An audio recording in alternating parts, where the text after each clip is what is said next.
দিয়া বলে, আল্লাহ আমি মিথ্যা বলছি, আমারে মাফ করে দাও। আস-সিদকু ইউনজি ওয়াল কিযবু ইউহলিক। সত্য মানুষকে বিজয় এনে দেয়, মিথ্যা মানুষকে ধ্বংস করে দেয়। কোন যুবক যদি জিনা করার পরে চোখ বন্ধ করে বলে, আল্লাহ জীবনে অনেক অপরাধ করছি, ক্ষমা করে দেন, সম্মান নষ্ট করিয়েন না, মানুষের সামনে বেইজ্জতি করিয়েন না রে আল্লাহ। আল্লাহর রাসূল বলেন, পাপ করার পরে যার দিলের ভিতরে অস্থিরতা তৈরি হয়, বুঝতে হবে ওই যুবকের ভিতরে ঈমান আছে। আল্লাহু আকবার, ঈমান আছে। যেমন হাদিসের কিতাবে আসছে, মুসলিমের হাদিস, পৃথিবী বিখ্যাত একজন জালেমের নাম ছিল কিফিল, যে কিনা সুন্দরী মেয়েদের সাথে জিনা করত। টাকার গরম ছিল, সুযোগ পাইলেই মেয়েদেরকে নিজের পার্সোনাল বেডরুমে নিয়ে আসতো, নিজের চরিত্রকে চরিতার্থ করত। ঘটনাক্রমে একদিন এক সুন্দরী রূপসী মেয়ে তার দরবারে আইসা বলতে আছে, কিফিল কিছু টাকা ধার দাও, বিপদে পড়ছি। কিফিল বলতে আছে, বিনিময় ছাড়া আমি কাউকে 5 টাকাও দেই না। বলার সাথে সাথে মেয়েটা বলতে আছে, আমি একজন সহজ সরল নারী, সতীত্বকে হিফাজত করেছি, আমি তোমাকে দেওয়ার মতো আমার কাছে কিছুই নাই। কিফিল বলতেছে, টাকা দিতে পারি, কিন্তু আমার সাথে ব্যভিচারে লিপ্ত হতে হবে, খারাপ কাজ করতে হবে। যদি রাজি থাকো টাকা নাও, না থাকলে চলে যাও। মেয়েটা একবার চলে গেছে, পরের দিন আবার কিফিলের কাছে আসছে। আইসা বলতে আছে, কিফিল অভাবের কারণে চোখে কিছুই দেখি না, রাজি হয়ে গেলাম তোমার প্রস্তাবে, তারপরেও কিছু টাকা আমাকে ধার দাও। বলার সাথে সাথে কিফিল রাজি হয়ে গেল, ঠিক আছে তুমি ফ্রেশ হয়ে আবার পার্সোনাল বেডরুমে আসো। এবার যখন পার্সোনাল বেডরুমে চলে আসছে, মেয়েটা বলতে আছে, কিফিল এই সমাজের ভিতরে প্রতিটা মহিলা মনে করে আমি একজন সৎ চরিত্রবান নারী। আমার বান্ধবীরা জানে আমার মতো সৎ চরিত্রবান নারী খুব কমই আছে, সমাজে আমার একটা আলাদা মর্যাদা আছে, সম্মান আছে। ওরে কিফিল, কিন্তু আমার দেওয়ালে যে পিঠ থেকে গিয়েছে, নিরুপায় হয়ে আমি তোমার কাছে আসছি, কিছু টাকা দাও। রাজি হয়ে গেলাম তোমার কুপ্রস্তাবে, দরজা জানলাগুলা ভালো করে লাগায়া দাও, কেউ যেন না দেখে। কিফিল এবার দরজা শক্ত কইরা লাগাইছে, জানলাও লাগায়া দিছে। মেয়েটা বলতে আছে, কিফিল তাকায় দেখো কোনো ছিদ্র বাকি আছে কিনা। কিফিল তাকায় দেখলো 2-1টা ছিদ্র দেখা যায়। ওই ছিদ্র দিয়েও তো বাহিরের মানুষ তাকায় তাকায় দেখতে পারে তোমার আমার কুকর্মগুলো, ওটাও ছিদ্র আটকায়া দাও। কিফিল এবার নিজের হাতে পাতা চিরে চিরে ছিদ্রগুলো আটকায়া দিছে। এবার মেয়েটা যখন বিছানায় শুয়ে পড়ছে, মাটির বিছানায়, কিফিল নিজে মেয়েটার উপরে বসে বলল, নিজের হাতে কিফিল নিজের হাতে মেয়েটার শরীরের কাপড়গুলো অর্ধেক খুলেছে, আর তাকায়া দেখতেছে মেয়েটার চোখের পানি বায়া বায়া পানি স্পর্শ করতেছে। কিফিল বলতে আছে, কি ব্যাপার, আনন্দের সময় কেন তোমার চোখে পানি? মেয়েটা বলতে আছে, আমি কাঁদি না, অদৃশ্য এক শক্তি আমারে কাঁদায়। আল্লাহু আকবার, অদৃশ্য শক্তি আমাকে কাঁদায়। কিফিল বলতে আছে, অদৃশ্য শক্তি কোথা থেকে তোমারে কাঁদায়, আমি তো কিছুই বুঝি না। কিফিল বলতে আছে, ইন্নী আখাফুল্লাহ, আমি আবার আল্লাহরে বড় ভয় পাই। বলার সাথে সাথে কিফিলের হাত পায়ের পশম ঠান্ডা হয়ে গেছে। এরে কিফিল শুনে নাও, যেই মাটিতে তুমি আমার সাথে অপকর্ম করার জন্য এমন করো, এই মাটির নিচে তোমার দাদা বাবাকে শোয়ানো হয়েছে। সাউন্ডটা হাত দিলেন কেন? আগেই তো ঠিক ছিল। প্রিয় ভাইয়েরা আমার, কষ্ট হয় আপনাদের? যেই মাটিতে আমারে শোয়াইছো, এই মাটিতেই তো এক সময় তোমার আপনজনদেরকে শোয়ানো হয়েছিল। ইন্নী আখাফুল্লাহ, আমি আল্লাহরে সবচেয়ে বেশি ভয় পাই। বলার সাথে সাথে কিফিলের কলিজার ভিতরে কম্পন শুরু হয়ে গেছে। ওই সময়টাতে কিফিল নিজের হাতে কাপড় শরীরে ফিক্কা মেরে ওখান থেকে বেরিয়ে এসে বলতে আছে, যাও, দরজা খুলে রেখেছি, বাড়িতে চলে যাও, আল্লাহর ভয়েতে তোমার সাথে খারাপ কাজ করব না, যাও, তুমি চলে যাও। মেয়েটা এবার বাড়িতে যাওয়ার সময় বলতে আছে, আল্লাহ, এত মানুষকে হেদায়েত দেন, কিফিলকেও আপনি একটু হেদায়েত দিয়েন। কিফিল যখন নিজের ভুল বুঝতে পেরেছে তখন তিনি ফ্রেশ হয়ে উযু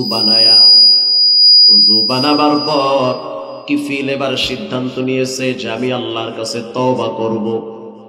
আল্লাহর দরবারে তওবার জন্য তিনি উযু গোসল করার পর বাইতুল মুকাদ্দাসের দিকে ফিরে 2 রাকাত সালাত আদায় করেছে। আল্লাহু আকবার। সালাত আদায় করার পরে ওখানে বসে বসে বাচ্চাদের মতো অজরে কাঁদতেছে আর বলতে আছে, আল্লাহ, আপনি আমাকে নিজের হাতে বানাইছেন, অথচ আমি আমার হাত দিয়া কি পরিমাণ অপরাধ করেছি এটা আমি না জানি। জীবনে অনেক অপরাধ করছি, এবার আপনি একটু আমাকে ক্ষমা করে দেন। যদি আমাকে মাফ করে দেন, পৃথিবীর কারো কাছে কোনো জবাবদিহি করা লাগবে না। আল্লাহ রাব্বুল আলামিন আজরাইলকে অর্ডার করলেন, দেরি আর করা যাবে না। যে অবস্থায় বসে আছে ওই অবস্থায় কিফিলের জান কবজ করে নাও। আল্লাহু আকবার বলেন। ওই অবস্থায় কিফিলের জান কবজ করো, যেখানে বসে আছে ওখানেই কবজ করে নাও। নিথর দেহ পড়ে আছে। এলাকার মানুষ বলতেছে, এই হারামির জানাজা কেউ পড়ব না, ও তো হারামখোর, ও তো জিনা করে, ও তো খারাপ। জানলার ফাঁক দিয়া তাকায় দেখতে আছে লাশ পড়ে আছে,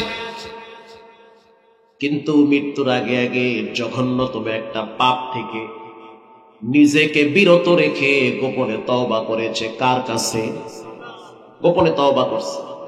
আল্লাহ রাব্বুল আলামিন তার বান্দাকে ফিরিয়ে দিতে পারেন না। দরওয়াজার সামনে লেখা উঠায় দিছে, কদ গফারাল্লাহু লিল কিফিল। পৃথিবীর মানুষ তোমরা বলেছো কিফিল খারাপ, কিফিল গুনাহের প্রতি ঘৃণা জন্মায়া তওবা করেছে। যেটা কেউ পারে না সেটা পারেন কে? পৃথিবীর কেউ তারে ক্ষমা করবে না। যাও, আমি রব আমার নিজ দয়ায় তাকে মাফ করে দিয়েছি, জান্নাতের মেহমান হিসাবে কবুল করেছি। আল্লাহর রাসূল বলেন, আত্তাইবু মিনাজ যামবি কামান লা যামবা লা। কেউ যদি গোপনে তওবা করে, একটা মায়ের পেট থেকে বাচ্চা যেমন দুনিয়াতে আসার পরে কোনো পাপ নাই, একটা গুনাহগার পাপী বান্দা যখন তওবা করে সে ওই বাচ্চার মতো নিষ্পাপ হয়ে যায়। তাহলে এবার মুমিনদের প্রথম পরিচয় হলো, মুমিনরা খারাপ কাজ হওয়ার পরেও তারা এটার প্রতি ঘৃণা রাখবে। অতীতে যত আপনারা পাপ করেছেন ওই পাপের প্রতি ঘৃণা আছে না নাই? পাপের প্রতি ঘৃণা, কেন আমি এগুলো করলাম? ইদা সাররাকতা হাসানাতুকা ওয়াসাতকা সাইয়্যাতুকা ফাআনতা মুমিন। রাসূল বলেন, যারা খারাপ জিনিসের প্রতি ঘৃণা জন্মায় আর ভালো জিনিস পাওয়ার পরে আত্মতৃপ্ত হয়, তাদের ভিতরে ঈমান আছে, তাদের মৃত্যুর পরে 10 দুনিয়ার সমান একটা জান্নাত পাবে। সুবহানাল্লাহ। আতিনা ফি দারে দুনিয়া না হাসান, আতিনা ফি দারে উকবা না হাসান, ইয়া গিয়াসাল মুস্তাগীসিনা হাদিনা লাফতিখারা মিল উলুমি ওয়াল গিনা। 1 নম্বরে ঈমান। ঈমান ছিল ইব্রাহিম নবীর ভিতরে, শ্রেষ্ঠ ঈমান। ঈমানের পাওয়ার কি? কষ্ট হয় আপনাদের? আমি সংক্ষেপে বলি। ইব্রাহিম নবী প্রথম দাওয়াত দিয়েছে তার আব্বারে। বলেন কাকে? তার বাপকে। তো নিয়ম হলো, যারা দ্বীনের দাওয়াত দিবে তাদের প্রথম চরিত্র হবে তারা নিজের ঘরে আগে দাওয়াত দিবে। কথা বলেন না? নিজের আব্বারে দাওয়াত দেন, নিজের মাকে দাওয়াত দেন, নিজের স্ত্রীকে দাওয়াত দেন, নিজের সন্তানকে দাওয়াত দেন। আগে ঘর ঠিক করতে হবে। ইব্রাহিম নবী প্রথম দাওয়াত দিল, ইয়া আবাতি, হে আমার আব্বা। সূরা মারিয়ামে আসছে, লিমা তা'বুদু মা লা ইয়াসমা ওয়া লা ইউবসির ওয়া লা ইউগনি আনকা মিনাল্লাহি শাইআ যেই দেবদেবীর সামনে মাথা নত করেন এরা তো কানে শুনে না। ও রায়গঞ্জের মুসলমান, জানতে চাই মূর্তি কি কানে শুনতে পায়? ইব্রাহিম নবী এটাই বলল, লা ইয়াসমা ওয়া লা ইউবসির, কানে শুনে না, চোখে দেখে। আব্বা আপনি কার ইবাদত করেন, কার আরাধনা করেন? আবার তাকায় দেখলো ইব্রাহিম নবীর বাপ আজার নিজের হাতে মূর্তি বানায়। ইব্রাহিম নবী বলে, আব্বা আমি তো জানি স্রষ্টা তার বান্দারে বানায়, এখন দেখি বান্দা তার স্রষ্টারে বানায়। কথা কন না কেন?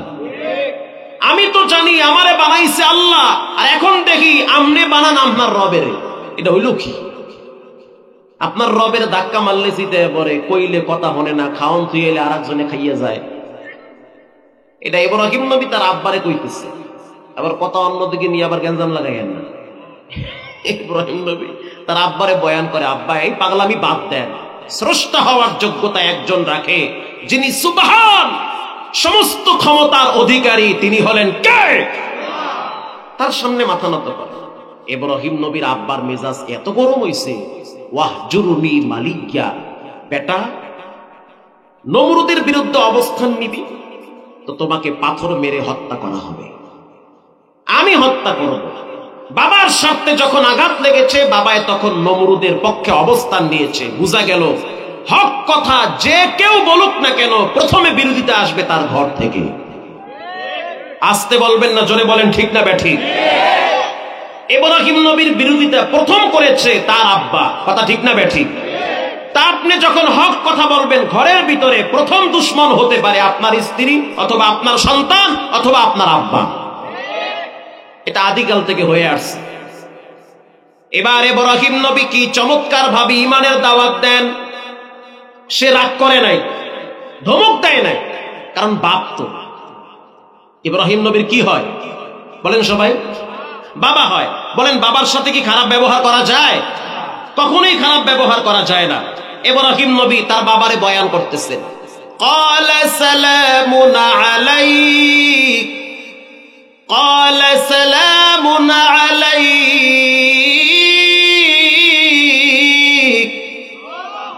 সাআস্তাগফিরু লাকা রাব্বী ইন্নাহু কানা বি হাফিয়া।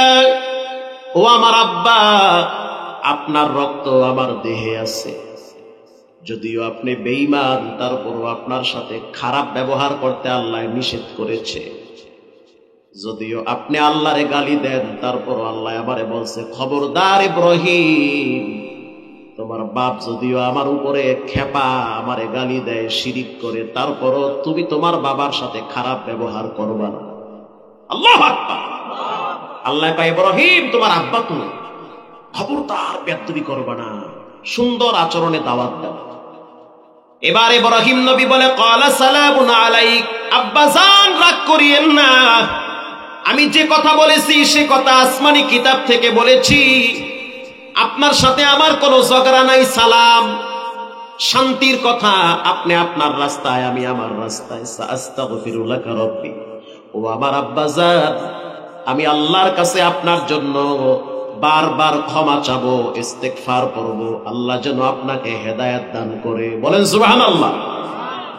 ইব্রাহিম নবী ছেলে হইয়া রাগ করে না আব্বার উপরে, বেয়াদবিও করে না, বরং বিনয়ের সহিত বলে, আপনার জন্য ইস্তেগফার করব, দোয়া করব, আল্লাহ যেন আপনার হেদায়েত দেয়। আল্লাহ কয়, ইব্রাহিম হেদায়েত হবে না, কারণ হেদায়েতের মালিক কেউ না। হেদায়েতের মালিক কে? হেদায়েতের মালিক আল্লাহ। কিয়ামতের ময়দানে ইব্রাহিম নবী তার বাবার জন্য আল্লাহর দরবারে কানবে, ও আমার আল্লাহ, যদিও আমার আব্বা আপনারে চিনে নাই, নমরুদের চামচামি করছে, তারপরে আপনি আমার আব্বারে শাস্তি দিয়েন না। আল্লাহর স্পষ্ট ঘোষণা, মুশরিকের জন্য জান্নাত হারাম। কে নবীর বাপ, কে নবীর সন্তান, কে নবীর স্ত্রী, এগুলা দেখার সময় নাই। যার ভিতরে ঈমান আছে তার মর্যাদা আল্লাহর কাছে বেশি।